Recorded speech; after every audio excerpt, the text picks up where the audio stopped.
ஆண்டவர் தம் தூய கோவிலில் இருக்கின்றார். அவரது கண்கள் உற்று நோக்குகின்றன. அவர் விழிகள் மானிடரை சோதித்தருகின்றன.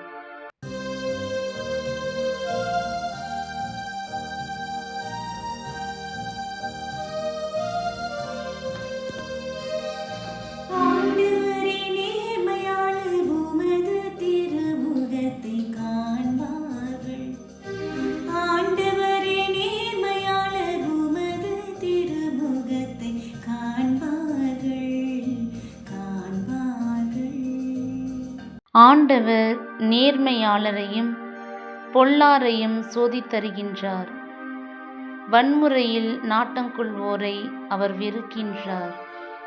ஏனெனில் நீதியுள்ள ஆண்டவர் நேரிய செயல்களை விரும்புகின்றார். அவர் தம் திருமுகத்தை நேர்மையாளர் காண்பர்.